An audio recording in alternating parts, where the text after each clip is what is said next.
अम्बेश ज्ञान अकादमी में आपका पुनः स्वागत है। मैं उपस्थित हूँ आपके समक्ष कक्षा 9 हिंदी काव्य के साथ। तो आइए शुरू करते हैं शिवमंगल सिंह सुमन की कविता युग बाणी। इनको भूलूं तो मेरी मिट्टी मिट्टी है, मेरी आँखों का पानी केवल पानी है। इनको भूलूं तो मेरा जन्म अकारत है, मेरा जीवन मरने की मूक कहानी है। मैं देख रहा हूँ तुम इनको फिर भूल चले, बातों बातों में हमें बहुत बहलाते हो। बेबसी चीखती जब बच्चों की लाशों पर, उसको आज़ादी की प्रतिध्वनि बतलाते हो। यहाँ तक। ये सबसे पहले इसमें संदर्भ डालते हैं। संदर्भ में आप लिखिए कि प्रस्तुत पद्यांश हमारी पाठ्यपुस्तक हिंदी काव्य से युग बाणी शीर्षक से लिया गया है। इसके रचयिता श्रेष्ठ कवि शिवमंगल सिंह सुमन जी हैं। आपसे कहना है, यदि अभी तक आपने चैनल सब्सक्राइब नहीं किया है तो कृपया चैनल को सब्सक्राइब कर लें। आइए देखते हैं इसके बाद व्याख्या। इनको भूलूं तो मेरी मिट्टी मिट्टी है। कवि का कहना है, यदि मैं दीनहीन शोषितों पीड़ितों को भूल जाता हूँ तो यह मेरा शरीर मिट्टी के बराबर है और मेरी आँखों का पानी केवल पानी है, और मेरी आँखों में जो आंसू है यह केवल पानी ही है। वे आंसू नहीं बन पाए हैं, अर्थात उनमें किसी के दर्द का एहसास नहीं होता है। इनको भूलूं तो मेरा जन्म अकारत है, यदि मैं इन दीनहीन गरीबों को भूल जाता हूँ तो मेरा जन्म व्यर्थ है। आगे, मेरा जीवन मरने की कहानी है और इस प्रकार मेरा जीवन मरने के बराबर ही है। आगे, मैं देख रहा हूँ तुम इनको फिर भूल चले। कवि कहता है, मैं देख रहा हूँ देश के नेता लोग फिर उन गरीबों को भूल कर आगे बढ़ते जा रहे हैं।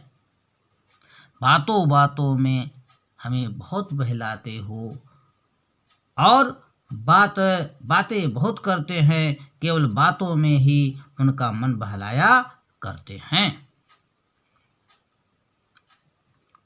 आगे कब कहता है, काम कुछ भी नहीं करते। कवि अपने आगे कहता है कि देश में जब बच्चों की मौत होती है तो अपनी बेबसी जाहिर करके आगे आज़ादी मिलेगी, कुर्बानी व्यर्थ नहीं जाएगी, ऐसा कहते हैं।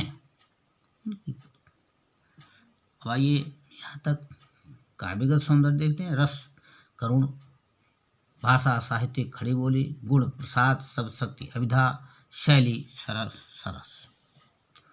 और इसके बाद आगे देखते हैं। यों खेल करोगे तुम कब तक असहायों से, कब तक अफीम आशा की हमें खिलाओगे। बर्बाद हो गई फसल कहीं जोती बोई, क्या बैठ अकेले ही मरघट पर गाओगे। विश्वास सर्वहारा का तुमने खोया तो, आसन्न मौत की गहन गौस गढ़ जाएगी। यदि बांधने के पहले जल सूख गया, धरती की छाती में दरार पड़ जाएगी। यहाँ से देखते हैं व्याख्या लिखिए। संदर्भ तो वही रहेगा।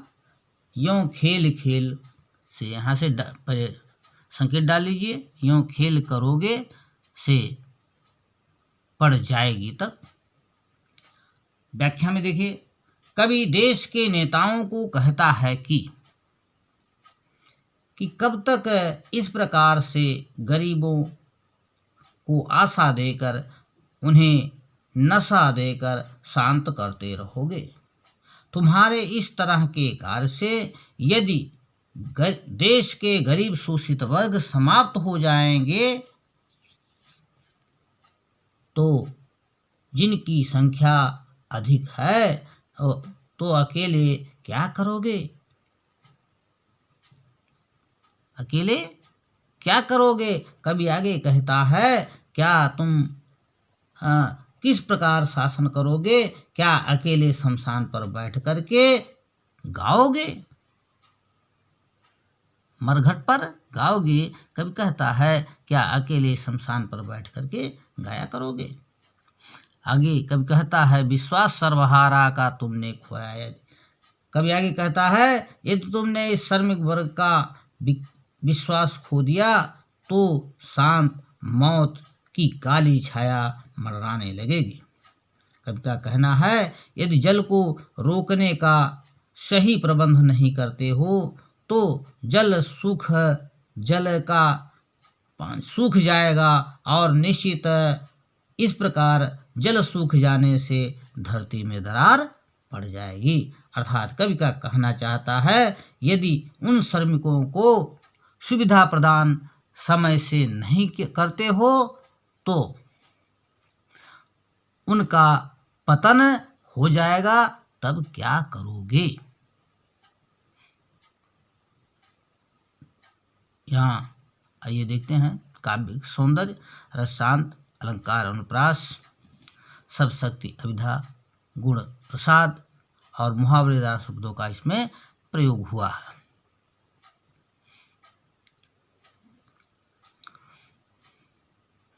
यहाँ पर आप देख रहे हैं, गहन गौस गढ़ जाएगी। गहन गौस में वृत्यानुप्रास है और बांध बांधने में छे का अनुप्रास है। इसके बाद आगे देखते हैं, सदियों की कुर्बानी यदियों बेमूल बिकी, जमुहाई लेने में खो गया सवेरा, यदि जनता पूर्णिमा मनाने की जब तक सोचे, घिर गया अमावस का अंबर में घेरा, यदि इतिहास न तुमको माफ करेगा याद रहे, पीढ़ियां तुम्हारी करनी पर पछताएंगी, पूरब की लाली में कालिक पुत जाएगी, सदियों में फिर क्या ऐसी घड़ियां आएंगी। यहाँ भी संदर्भ वही रहेगा और संकेत डालिएगा सदियों से डाट डाट आएगी तक, और इसके बाद आप व्याख्या लिखें। व्याख्या में, सदियों की कुर्बानी यदियों बेमोल बिकी। कवि का कहना है, हमारे बहुत से महापुरुषों ने सदियों से विषमता को मिटाने के लिए, शोषितों पर वंचितों के लिए, गरीबों असहायों के लिए अपनी जान की बाजी लगाई। कितनों ने कुर्बानी दिया, क्या उनकी कुर्बानी इसी तरह से बिना मोल के बिक जाएगी। जमुहाई लेने में खो गया सवेरा, यदि कवि कहता है कि यदि आप जमुहाई लेने में सुबह बिता देते हैं तो संपूर्ण भारतवासी प्रकाश पूर्ण रात की कल्पना करते करते समय बिता देंगे। आगे कवि कहता है, तो फिर से अमावस्या की काली छाया आकाश को घेर लेगी। आगे, इतिहास न तुमको माफ करेगा याद रहे। कवि कहता है कि यदि इस प्रकार से आपने समय बिता दिया तो स्मरण रहे, इतिहास कभी भी तुम्हें माफ नहीं करेगा, याद रहे। और पीढ़ियां तुम्हारी करनी पर पछताएगी, उसका परिणाम आपके वंशजों को भुगतना पड़ेगा। तुम्हारी करनी से तुम्हारी पीढ़ियां तुम्हारे ऊपर पछताएगी। पूरब की लाली में कालिक पुत जाएगी, सदियों में फिर क्या ऐसी घड़ियां आएगी। कवि कहता है, इस प्रकार उनके जीवन की लालिमा में कालिमा पोत दी जाएगी। बड़े मुश्किल से इस प्रकार का समय आता है पुनः यह अवसर आपको मिलेगा, क्या इसकी कोई गारंटी है। इस प्रकार से यहाँ तक अर्थ समाप्त होता है। आइए इसमें काव्य सौंदर्य देखते हैं। रस, वीर, शैली, कोमल रस, अस्पष्ट है, गुण, ओज, शब्द शक्ति, लक्षणा, अलंकार, बेमोल, विकी में 6 का अनुप्रास है। इसके बाद अंतिम है यहाँ से, इसलिए समय के सैलाबों को मत रोको, खुशहाल हवाओं में ना खिड़कियां बंद करो, हर किरण जिंदगी की आंगन तक आने दो, नव निर्माणों को लपटों को मत बंद करो, इस नए सवेरे की लाली को देखो तो, इसकी अपनी कितनी पहचान पुरानी है, भू वह स्वर को एक बनाने आई जो, युग की गायत्री सब छंदों की रानी है। संदर्भ वही रहेगा। व्याख्या लिखिए।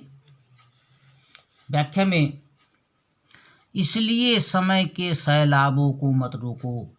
कवि कहना चाहता है कि इसलिए तुम परिवर्तनकारी तूफानों को ना रोकिए, खुशियों की हवाओं को आने दीजिए, अब आपने खिड़की झरोखे को खुला रहने दीजिए, परिवर्तनकारी प्रत्येक रोशनी को हृदय के आंगन तक आने दीजिए।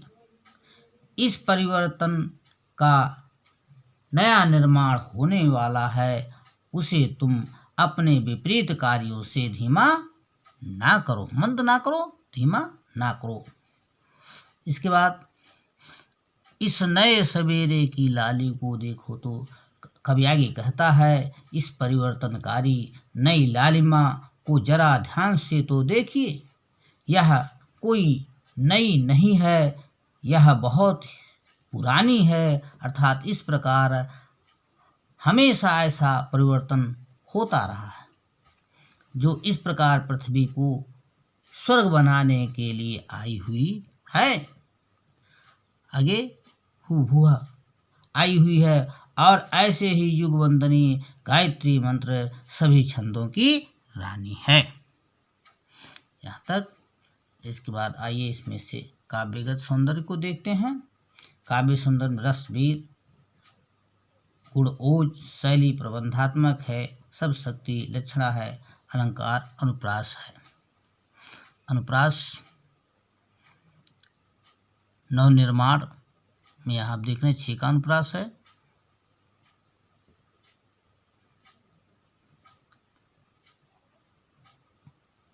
और मतमंद में भी 6 का अनुप्रास है। कैसा लगा आपको?